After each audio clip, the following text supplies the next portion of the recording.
اتقوا الله وقولوا قولا سديدا يصلح لكم أعمالكم ويغفر لكم ذنوبكم ومن يطع الله ورسوله فقد فاز فوزا عظيما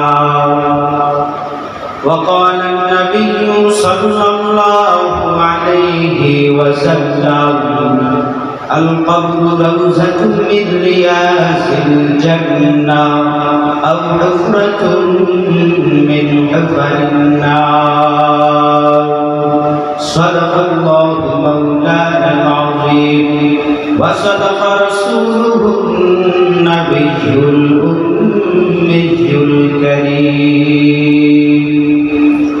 সকলে প্রাণ করে মহব্বতে দরুদ ইব্রাহিম পড়ি আল্লাহুম্মা সাল্লি আলা মুহাম্মাদিন ওয়া আলা আলি মুহাম্মাদ কামা সাল্লাইতা আলা ইব্রাহিম ওয়া আলা আলি ইব্রাহিম ইন্নাকা হামিদুম মাজিদ আল্লাহুম্মা বারিক আলা মুহাম্মাদিন ওয়া আলা আলি মুহাম্মাদ كما باركت على إبراهيم وعلى آل إبراهيم إنك حميد مجيد उल्फत में बड़ा पल के वफा हो के जफा हो उल्फत में बड़ा पल के वफा हो के जफा हो हर चीज में लज्जत है अगर दिल में मजा हो हर चीज में लज्जत है अगर दिल में मजा हो दुनिया में हो दुनिया का तलबगार नहीं हो बाजार से गुजर हो खरीदार नहीं हो बाजार से गुजर हो खरीदार नहीं हो ऐ बंदा खुदा चाहूँगा उनकी मुलाकात जल्दी से आप बैठे सुन हजरत की नसीहत जल्दी से आप बैठे सुन हजरत की नसीहत हमद बेहद मरफताए पाके रहो आगे इमादत मशे खाके रहो आगे कर आदम তুমি দুরু হেরাও দাতে আজ তুফান যাতে উনো হেরাও আলহামদুলিল্লাহ আল্লাহ পাক রব্বুল আলামিনের দরবারে লাখো কোটি শুকরিয়া যে মহান আল্লাহ পাক রব্বুল আলামিন আমাদেরকে অত্যন্ত ভালোবেসে দয়া এবং মায়া করে আল্লাহ পাক আমাদের 3 দিন ব্যাপী লিসানি ইতিকাফে একত্রিত হওয়ার তৌফিক দান করলেন যে রব্বে কারীম আমাদেরকে সুস্থতা নিয়ামত দিয়ে দুনিয়ার নানা রকম ফিতনা ফাসাদের কাজ থেকে পার করে পৃথিবীর ভিতরে শ্রেষ্ঠ জায়গা আহাব্বুল বিলাদি ইলাল্লাহি মাসাজিদুহা ওয়া আবগাদুল বিলাদি ইলাল্লাহি আসওয়াকুহা নবী আলাইহিস সালাম বলে পৃথিবীর ভিতরে যত জায়গা আছে যত স্থান আছে এই স্থান জায়গার ভিতরে আল্লাহর কাছে সবচেয়ে প্রিয় জায়গা হলো মসজিদ ঘর আর আল্লাহ পাক আমাদেরকে সেই মসজিদেই নিয়ে আসছেন কেউ কেউ আবার আল্লাহর এত পাগল যে ওরা 3 দিনের নিয়ত করিয়া আল্লাহর ঘরে আইসা হাজির হয় তো এই জায়গাটা হলো সবথেকে শ্রেষ্ঠ জায়গা রাসূলের কওল অনুযায়ী তো আল্লাহ পাক আমাদেরকে সেই শ্রেষ্ঠ জায়গায় নিয়ে আসছেন যে রব্বে কারীম আমাদেরকে শক্তি দিয়েছেন সেই রব্বে কারীমের দেওয়া জবান দিয়ে তার দেওয়া শক্তি দিয়ে সকলেই জিহ্বা নাড়াইয়া উঁচু আওয়াজে রব্বে কারীমের দরবারে শুকরিয়া আদায় করি আলহামদুলিল্লাহ অথবা লক্ষ কোটি দুরূদ সালাম সাইয়্যিদুল আম্বিয়া হাবিবে কিবরিয়া रहमत आलम सय्यद सकालैन इमामुल मुरसलीन खातमुन नबिय्यिन हजरत मुहम्मदुर रसूलुल्लाह সাল্লাল্লাহু আলাইহি ওয়াসাল্লাম। এই যে দরুদ পড়লেন, এই দরুদ কত ফায়দা।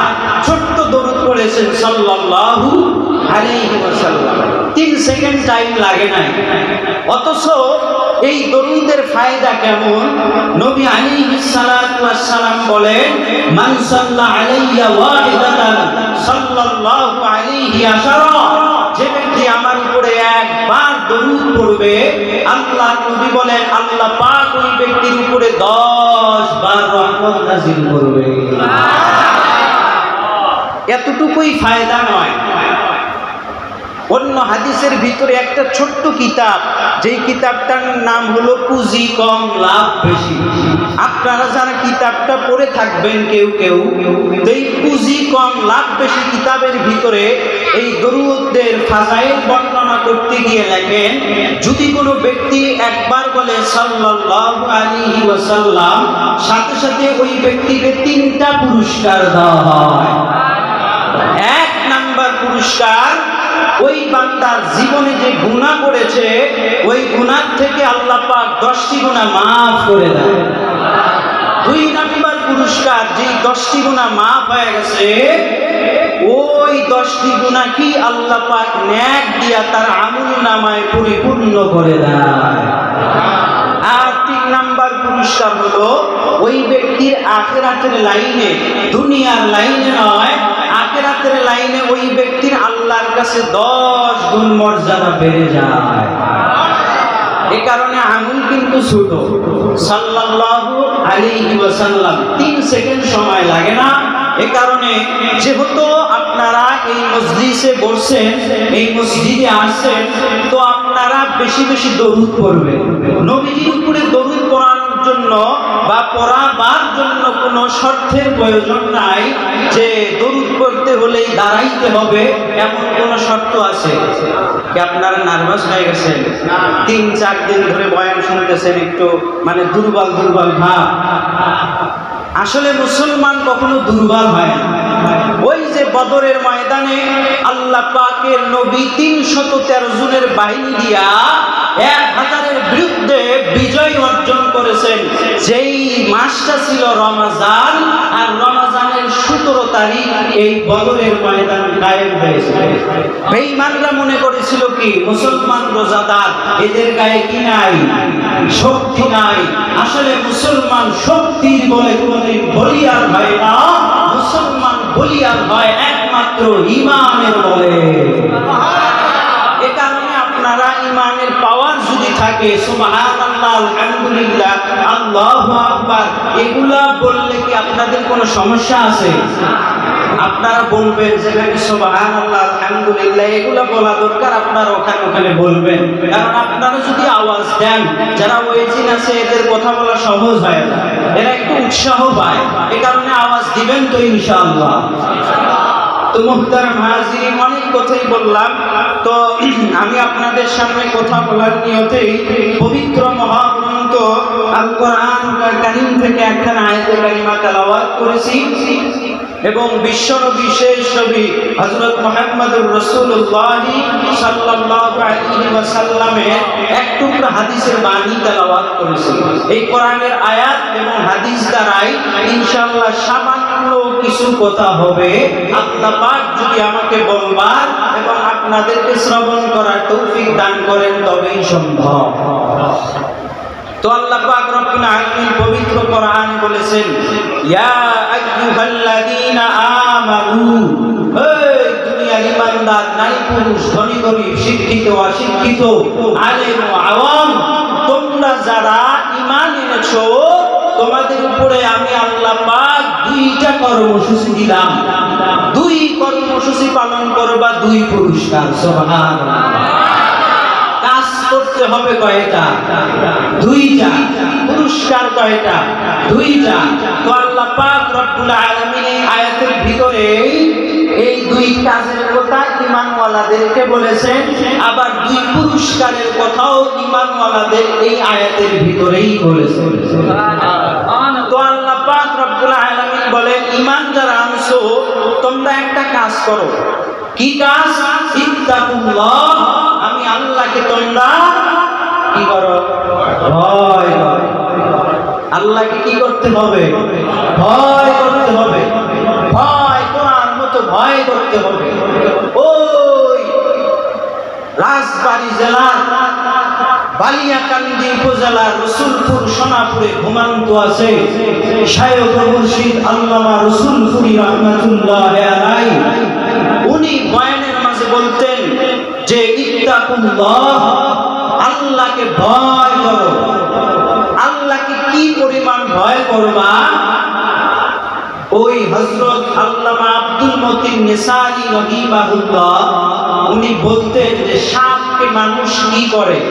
সাপকে মানুষ ভয় করে, বাঘকে মানুষ ভয় করে। বেশি ভয়ের দরকার নাই, এতটুকু ভয় যদি কোনো বান্দার অন্তরের মধ্যে যায়, ওই বান্দাও আল্লাহর ওলি হয়ে কবরে চলে যায়।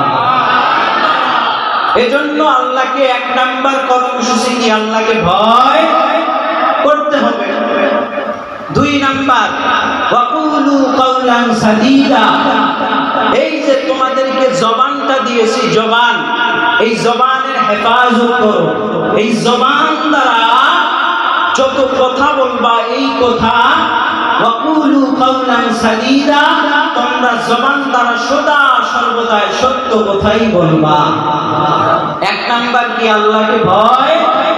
দুই নাম্বারে জবান দিয়ে যা বলবা সব সময় সত্য এবং সঠিক কথা বলবা। কাজ হলো এই দুইটা। পুরস্কার হলো আল্লাহ পাক রব্বুল আলামিন বলেন এই দুই কাজ করবা, দুইটা পুরস্কার। এক নাম্বার পুরস্কার হলো যে আমি আল্লাহ পাক রব্বুল আলামিন ইসলিহ লাকুম আ'মালাকুম, তোমাদের যত ত্রুটিযুক্ত আমল আছে আমি আল্লাহ পাক তোমাদের সকল ত্রুটিযুক্ত আমলগুলোকে পরিশুদ্ধ করে দেব। আপনারা যারা আসছেন, আপনাদের যে আমল, এই আমলটা কি আসলে সাহাবায়ে কেরামের মতো হয়? না। আমাদের যে আমল, এই আমলটা এই জমিনের ভিতরে যত যত আল্লাহ ওয়ালারা এসেছে, এদের আমলের বরাবর কি আমাদের আমলটা হয়? আমাদের আমলে তো ত্রুটির কোনো অভাব নাই। এই কারণে আল্লাহ পাক জানে যে আমার বান্দারা আমল করবে, কিন্তু আমলের ভিতরে ত্রুটি থাকবে, ভুল থাকবে। আর এই ভুল সংশোধন করার জন্য আল্লাহ এই দুইটা কাজের কথা বলেছেন। এক নাম্বার আল্লাহকে ভয় করো, দুই নাম্বার জবান দিয়ে যা বলবা সত্য সঠিক বলো। এই দুই কাজ করলে দুই পুরস্কার। এক নাম্বার ইসলিহ লাকুম আ'মালাকুম, নাম্বার 2 ওয়াগফির লাকুম যুনুবাকুম। এক নাম্বার তোমার ত্রুটিযুক্ত আমলগুলো পরিশুদ্ধ করে দিব। দুই নাম্বার ওয়াগফির লাকুম যুনুবাকুম, তোমাদের জীবনের গুনাহগুলো আমি আল্লাহ মাফ করে দেব। জীবনে যদি গুনাহ মাফ হয়, এর চাইতে আর কোনো বড় পাওনা কি আমাদের আছে? গুনাহ মাফ করা মানেই আল্লাহর জান্নাতে ডাইরেক্ট চলে যাওয়া। এই হলো আয়াতের ভিতরে আল্লাহ পাক দুইটা কাজের কথা বলেছেন, দুইটা পুরস্কার। কথা কি ক্লিয়ার? এবার যে হাদিসটা পড়েছি, আল্লাহর নবী বলেন আল কবরু রাউযাতুম মিন রিয়াজিল জান্নাহ আও হুফরাতুম মিন হুফারিন নার। আপনারা তো জানেন যে আমরা এখানে যারা আছি আমাদের সবারই মরতে হবে। কুল্লু নাফসিন যায়িকাতুল মাউত সুম্মা ইলাইনা তুরজাউন। মরতেই হবে। মৃত্যু থেকে কেউ পালাতেও পারবে না। তো বান্দার মৃত্যুর পরে যে কবরে রাখা হয়, এই কবরের হালাত হবে দুইটা। খেয়াল করেন। قال النبي صلى الله عليه وسلم القبر روضة من رياض الجنة أو حفرة من حفر النار। মানুষ মৃত্যুবরণ করার পর থেকে নিয়ে কিয়ামত পর্যন্ত মানুষের আত্মা যেই জায়গায় থাকে ওই জায়গার নাম হলো কবর জগৎ। জোরে বলেন কি নাম? আর এই কবর জগতের দুইটি হালাত। এক নাম্বার হালাত হলো আল কবরু রাউযাতুন মিন রিয়াজিল জান্নাহ, দুই নাম্বার আও হুফরাতুন মিন হুফারিন নার। এক নাম্বার হয়তোবা কবরটা জান্নাতের বাগানের মধ্য থেকে একটা বাগান বান্দার জন্য হয়ে যাবে, আমার না হয় কবরটা জাহান্নামের আগুনের গর্তের ভিতর থেকে একটা গর্ত বান্দার জন্য হয়ে যাবে। কার জন্য কবরটা হবে জান্নাতের বাগান, কার জন্য কবরটা হবে জাহান্নামের আগুনের গর্ত। আল্লাহ পাক রব্বুল আলামিন বলেন, ইন্নাল আবরারা লাফি নাঈম ওয়া ইন্নাল ফুজ্জারা লাফি জাহিম। নেক আমলওয়ালাদের জন্য কবর হবে জান্নাতের বাগান, গুনাহগার হবে তাদের জন্য কবর হবে জাহান্নামের আগুনের গর্ত। এই কারণে জমিনের ভিতরে যত গুনাহগার আছে, কোন গুনাহগারের জন্য কবর শান্তির জায়গা হবে না। আল্লাহ পাক রব্বুল আলামিন বলেন, হে ঈমানওয়ালারা, তোমরা যারা দুনিয়াতে গেছো, দুনিয়াতে তোমরা আমি আল্লাহর হুকুম পালন করবা। তোমাদের একটু কষ্ট হতে পারে, এই দুনিয়াটা হলো দুনিয়া সিজনুল মুমিন ওয়া জান্নাতুল লিল কাফির। দুনিয়াটা হলো মুমিনের জন্য জেলখানা, আর কাফিরদের জন্য দুনিয়া হলো পালাখানা। এই কারণে যত কষ্ট মুমিন বান্দার দুনিয়াতে হয়ে যাবে, মরণের পর মুমিন বান্দার শান্তি শুরু হবে আর শেষ হবে না।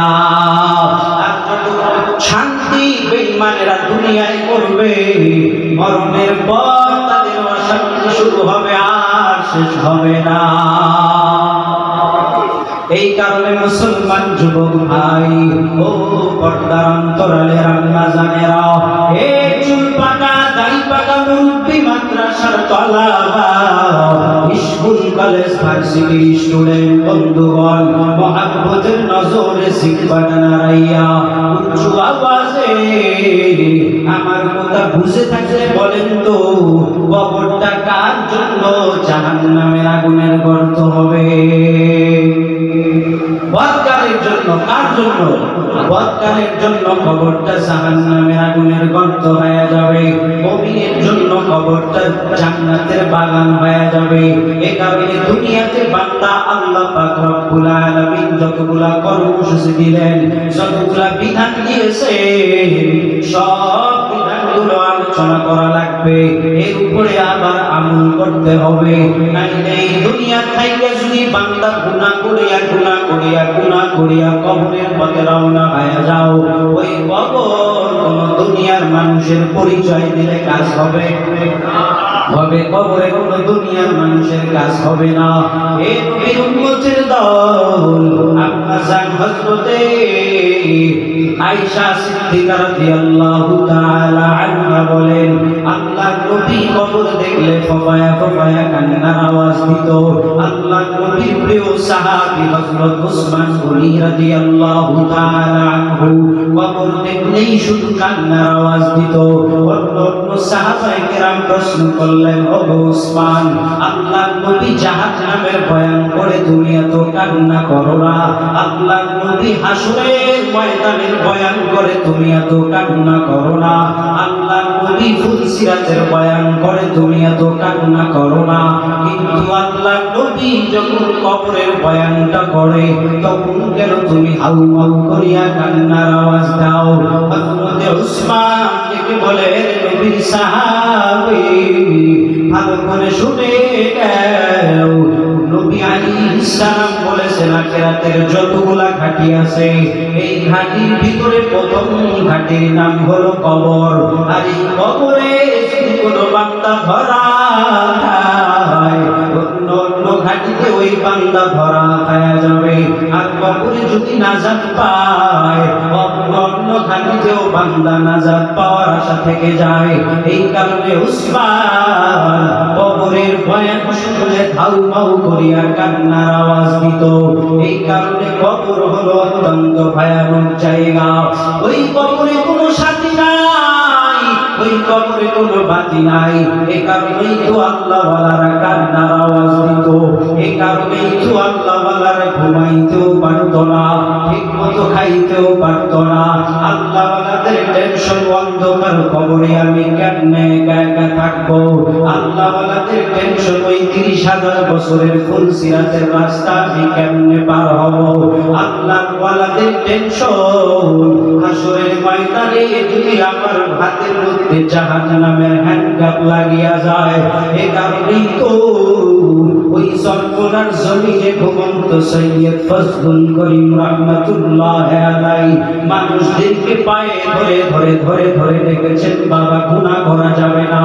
এ কারণেই তো রসুলপুরের জমিনে আব্দুল মতিন নিসারী সাহেব মানুষদেরকে পায়ে ধরে ধরে ধরে ধরে ডেকেছেন, বাবা গুনাহ করিও না। গুনাহ নিয়ে যদি কবরে যাও, ওই কবরে জাহান্নামের আগুন দাউ দাউ দাউ দাউ করে জ্বলে উঠবে। এ কারণেই তো আল্লাহ ওয়ালারা রাত গভীর হইলে যাই নামাজ বিছাইয়া নামাজের মুসাল্লায় কান্নার আওয়াজ দিত। আল্লাহ ওয়ালারা রাত্র গভীর হইলে আল্লাহর দরবারে ফরিয়াদ জানাইত, আল্লাহ এই গভীর রাত্রে কার দরজা খোলা নাই। এই গভীর রাত্রে আমার ম্যাডাম সাহেবাও ঘুমায়, আমার ছেলে মেয়ে ঘুমায়, আমার পাড়ার প্রতিবেশী সবাই ঘুমায়, অন্য অন্য মানুষেরা সবাই ঘুমায়। আল্লাহ গভীর রাত্রে কার দরজা খোলা নাই। আল্লাহ গভীর রাত্রে হাইকোর্টের দরজা বন্ধ, সুপ্রিম কোর্টের দরজা বন্ধ, হাইকোর্ট সুপ্রিম কোর্ট জাস্টিসের দরজাগুলি বন্ধ, কিন্তু এই গভীর রাত্রে একটা দরজা খোলা, সেটা হলো আপনার আরশে আজিমের রহমতের দরজা। এই কারণে আল্লাহ ওয়ালারা কবরের টেনশনে তারা রাত গভীর হইলে কান্নার আওয়াজ দিত। এর নবীর উম্মতের দল কুতুবুল আলম রশিদ আহমদ গঙ্গোহী রাহমাতুল্লাহ আলাইহি একদিন মুরিদদের নিয়ে বয়ান করতেছেন।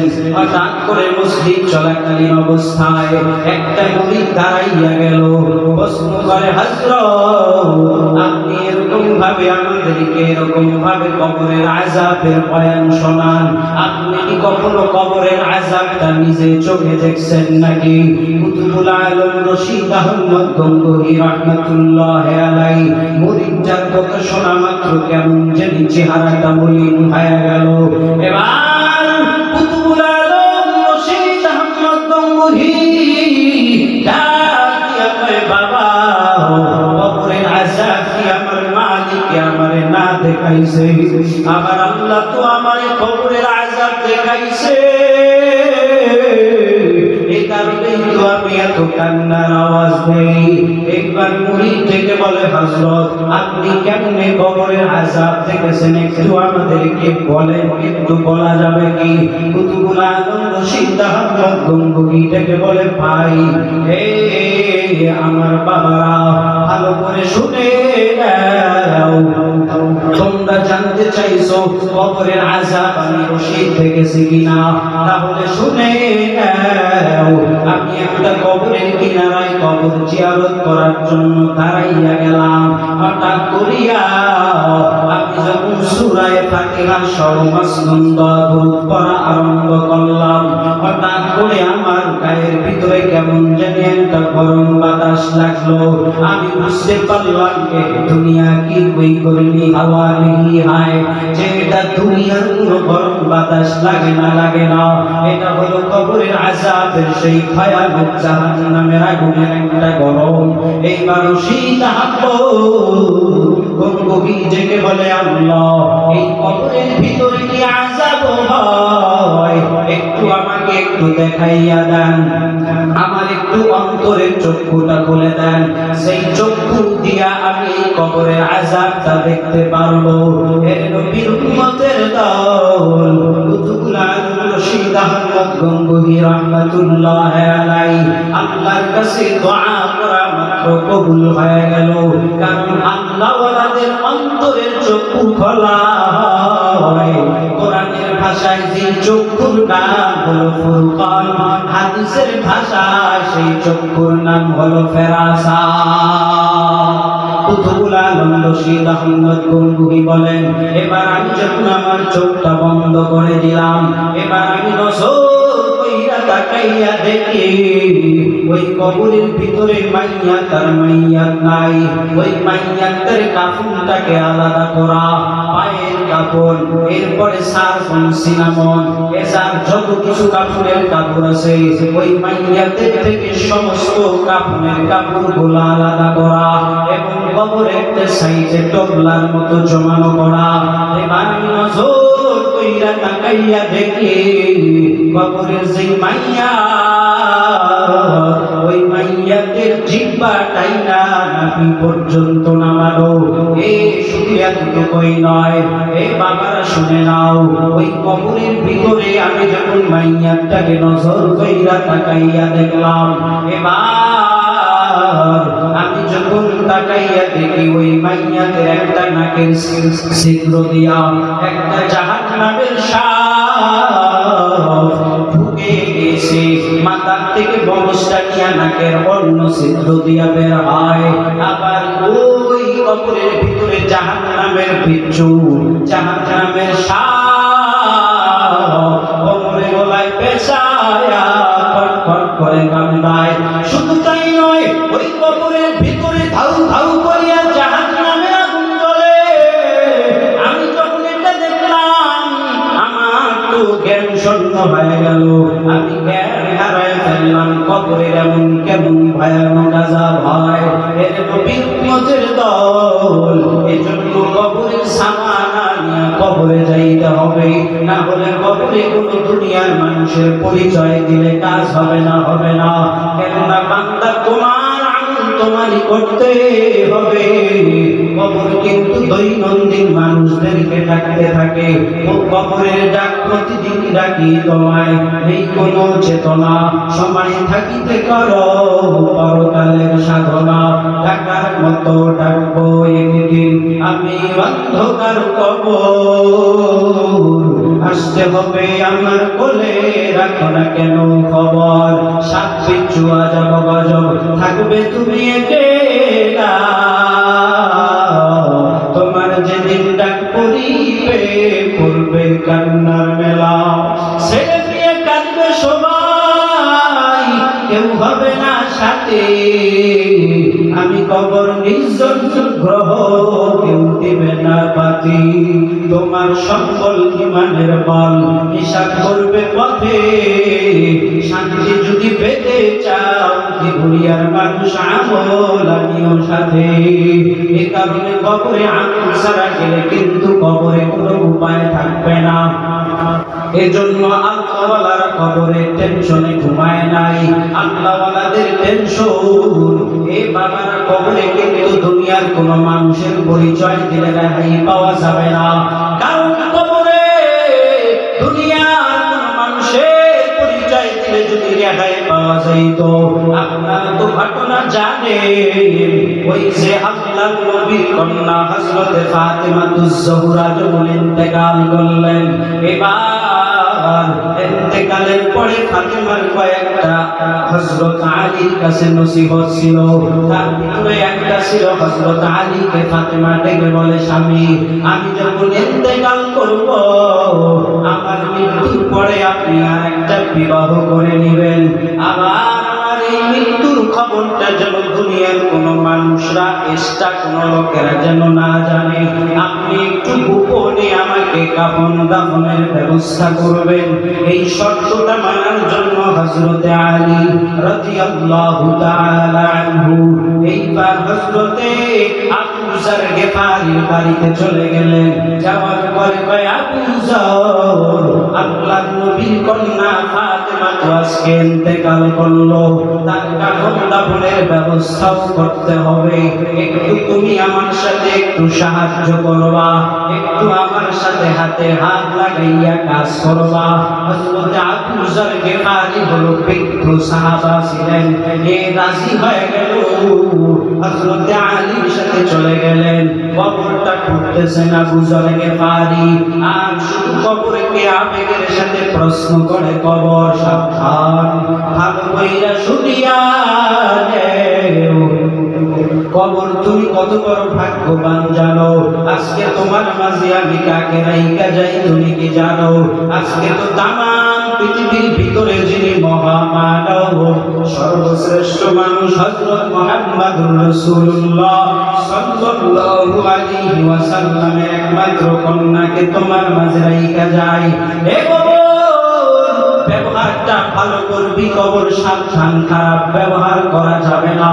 এইবার হযরত আবু যর গিফারি আবার ডেকে বলে, কবর শুধু তাই নয়, আমি তোমার মাঝে এমন একটা লোককে রাইখা যাই, এমন একটা ব্যক্তিকে রাইখা যাই যে জান্নাতের নারীদের সরদারিনী হবে।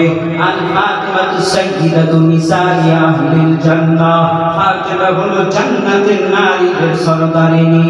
এই ফাতিমাকে আজকে তোমার মাঝে রাইখা যাই, সাবধান, কবর ব্যবহারটা ভালো করবি। এইবার আবু যর গিফারি থেকে বলে, কবর সাবধান, পরিচয় এখনো শেষ হয় নাই। কেন?